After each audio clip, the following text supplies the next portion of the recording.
Welcome back. So in this video, we're going to be talking about all things footwear and also about foot aids, namely your toe spacers, orthotics or inserts in the shoe, and also compression stockings. But to start off, why do we want to talk about footwear here? I think it's important to understand how the shoes that you choose to put on your feet on a day-to-day basis are affecting your foot function and therefore the rest of the body's function. So this is a bit of a contemplation about modern fashion trends, which might feel a little bit controversial, but I hope by the end of this video you'll understand why. So to start out here, we're going to be talking about footwear and the 4 components you can use to kind of analyze your footwear, your shoes, to help motivate your decision for what shoes you're choosing to wear when, how long, and perhaps also to help motivate your purchases in the future. So the 4 components of a shoe. So I'll use this trail running shoe as an example. We have the toe box at the front. That's the space where your toes, the amount of space that your toes are allowed. We have the upper, which is the part of the shoe that's holding the shoe to your foot.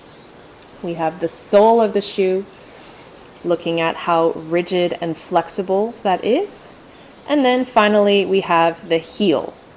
And so we'll be looking at how much of a heel lift or lack thereof there is present. I have a couple examples of my shoes here in front of me to help explain what exactly we want to pay attention to within these 4 components. So to start out, the toe box.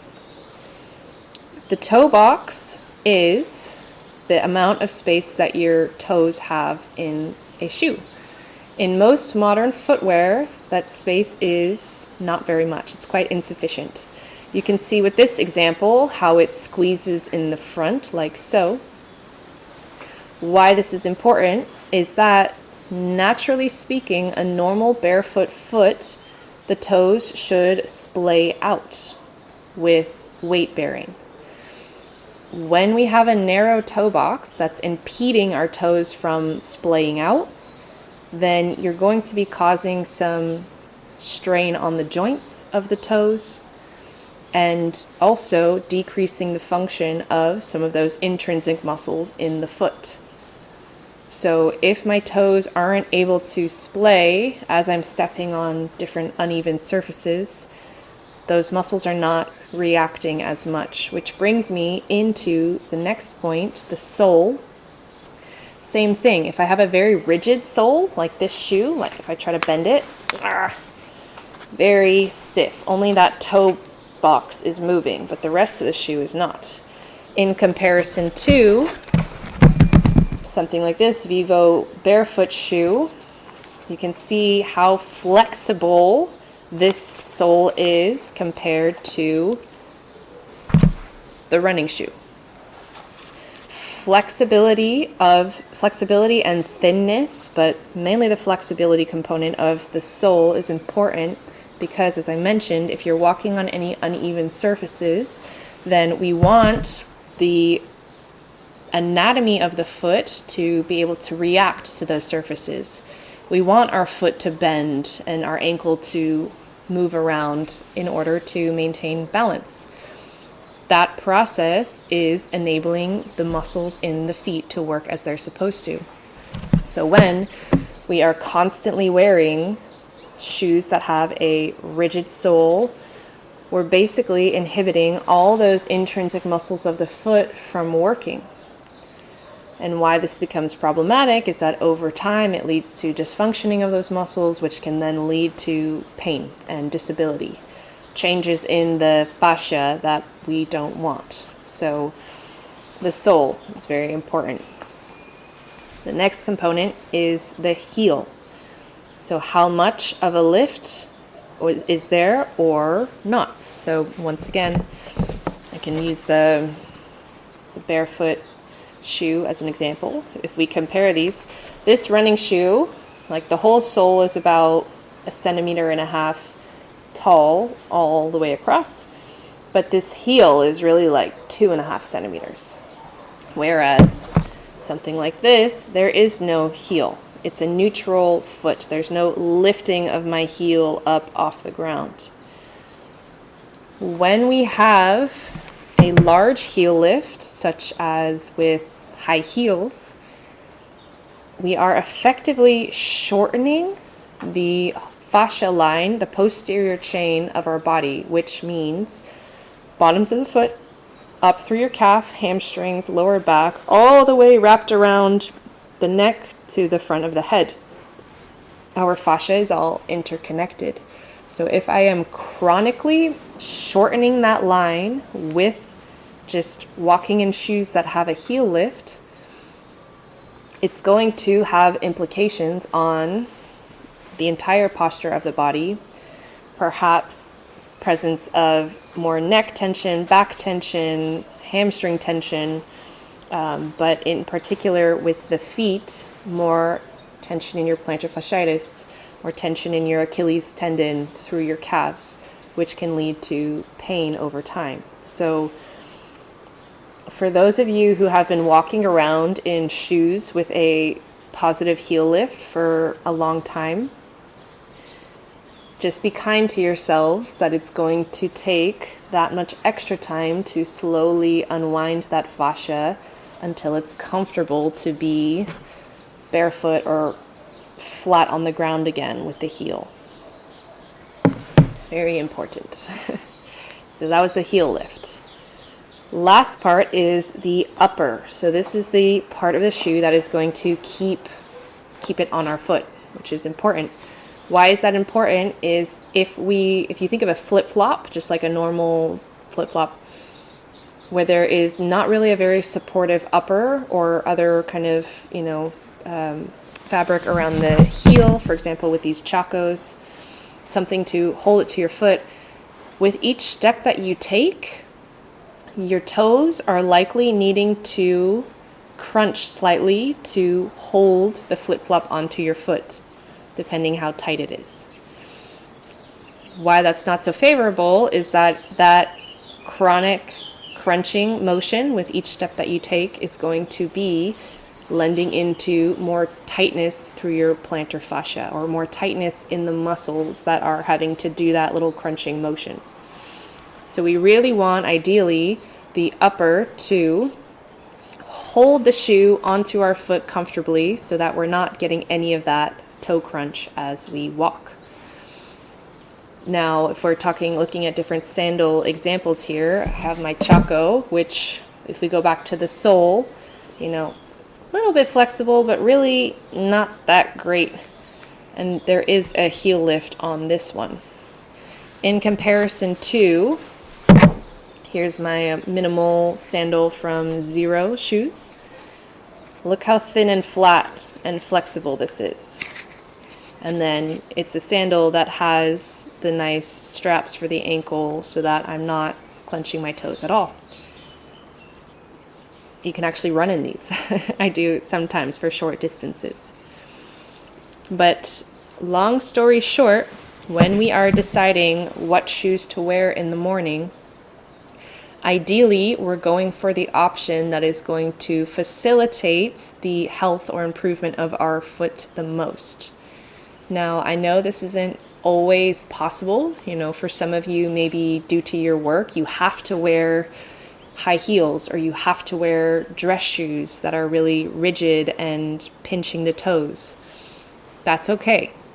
But the more education you have, then with the exercises from this program, you can know that after work, or even on your lunch break, in little breaks during the day, if you're sitting at your desk at work, you can pop your shoes off and do some of the exercises that are going to help open up your foot and decrease your foot dysfunction.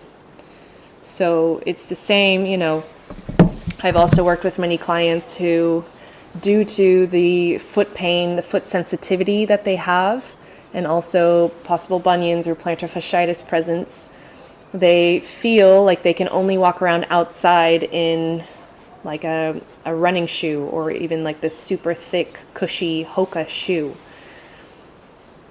Now, I want you, of course, to be able to walk around outside. So I'm not saying, like throw all those bad shoes away right now. No. It's a slow, progressive, and adaptive process to returning your body to the function that it's supposed to have.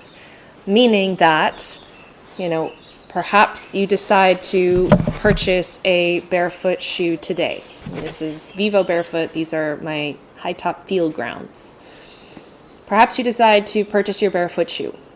Now we're going to very slowly adapt to using that shoe, which means that maybe I just wear them for 30 minutes the first day, or even just in the house. And then, I'll kind of check in and see at the end of the day, how do my feet feel? Was that pretty intense, or was that very doable? Did it actually feel good? And the next day, you can slowly increase the amount of time and the kinds of activities that you're using a minimal shoe for.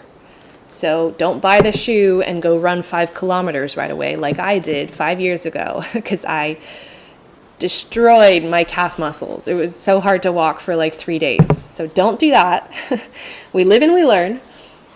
Allow your body to adapt to, more often than not, being barefoot, feeling the ground, having your foot be flexible, having your toes splay out, that they're not needing to crunch when you take steps, having your heel stretch as you're going through your walking cycle, which we'll break down in detail in a future video as well. This is why our shoes are so important, and this is going to be part of your homework assignment, is to look at your shoes in your closet and really reflect on the footwear that you've been wearing for the last 10, 20, 30 years of your life, or maybe forever. Thinking about considerations of how often are you wearing shoes? Is it also in the house? Would it be possible to be barefoot or in socks in your house? How often you're wearing your shoes? For what activities are you wearing your different shoes? So, these athletic type trainers are marketed for athletic activities. They really shouldn't be used necessarily for things other than athletic activities. And also, depending on what kind of athletic activity. So, for example, I could wear a trail runner with this much support on the bottom for maybe like a long run in the mountains. But definitely a long run, Whereas for short runs around the neighborhood, I could go with a more minimal shoe with time and practice. This is all going to help you to understand why your foot pain is the way that it is at present. Your shoes have a direct effect on how your foot is functioning.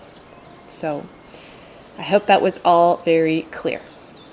So next we're going to talk about foot aids, tools that you use for your feet and lower legs, namely toe spacers, orthotics or inserts for the shoe, and compression stockings. So starting with toe spacers. Maybe you've seen them on the internet, or maybe also you've been recommended to use them. But basically a toe spacer is something that, as the name suggests, goes between the toes and creates more space for the fascia between the toes. More often than not, they're these kinds of plastic jelly pad things that can feel really nice as you put them in and they open up the foot. Toe spacers are beneficial to help create that space. However, in conjunction to using your toe spacers, you also want to be activating the intrinsic muscles of the foot that are creating that space as well. So a toe spacer is seen as a passive tool, passive aid, whereas the exercises to engage the intrinsic muscles of the foot are your active aid. This is really the most important. So if you're just using toe spacers alone and you're not feeling the benefits, or your pain is still lingering, this is probably why. Because while you're stretching out the structures, you're not training your body how to fix itself, how to activate the parts of the foot that are going to perform that function that the toe spacers are giving. This is why, always, it's okay if you want to wear your toe spacers while you're doing workouts, maybe even at night while you sleep, or during work when you take your high heels off. Maybe you pop your toe spacers in as you're going about your business. That's totally fine. But I do want you to really dedicate that time and effort to performing the exercises that are going to strengthen those muscles in your feet, because that's going to create the most long-term health benefits and also to decrease the chance of recurrence of pain. So the exercises are extremely important for creating that physiological shift in your foot. Okay, so toe spacers, why we use them and what else we should be doing around them. The next one is your orthotics, or inserts that you put into your shoe. So many orthotics are designed to give arch support, extra arch support, and or heel support, or to correct any sort of too much pronating or caving in of the foot, moving that out, or vice versa. Too much supinating is basically going to correct that. Now, the problem is if we are relying on using those orthotics, meaning if you have to put them in all your shoes, and if you don't, you're having pain while you're walking around, this is a sign that you have developed that dependency on those inserts. And also a sign, a motivational sign, that we need to start activating the muscles of the foot to generate the support for that arch, for that heel, to find that neutral position. Teaching your foot how to do that on its own is going to be crucial for, once again, long-term benefit, long-term pain reduction. So the orthotics can be super handy for selective use. Maybe in the acute phase of having pain, you can use your orthotics, you're feeling better, you're still able to go about your business in life. But in conjunction to wearing your orthotics, you should be doing some exercises to strengthen your foot and ankle. Also, maybe you pop in your orthotics when you're doing lots of athletic activities. So, for example, playing tennis or going for a long run or a really long walk, something that's going to be more strenuous for your body. It's okay to have a tool like an orthotic give you just a little bit of that extra support that is helpful to prevent other injuries from happening. So they're not all bad. There's never any complete good or complete bad. We learn how to use these tools to serve us, not that we are reliant on them. The last one, compression stockings. So a compression stocking is kind of like a sock-like structure that helps with circulation. It helps with venous return. So it's basically squeezing your lower leg to help push your lymph fluid and blood back up to your heart to be cycled out and processed. Aids in circulation.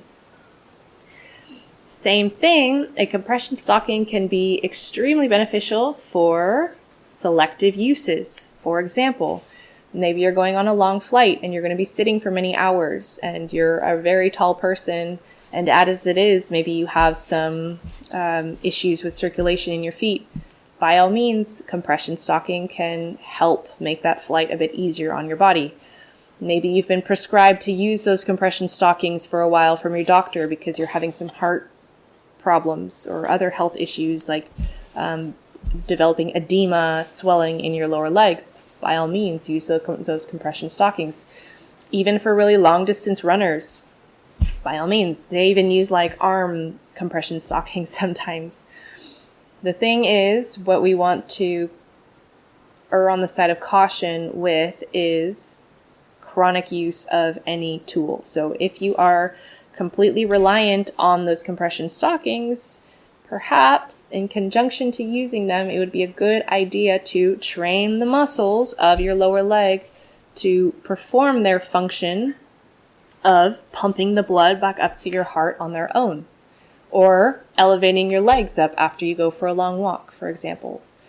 Using specific actions or exercises or movements to facilitate, to help, to not become dependent on using that exterior tool. So our body is so beautifully designed.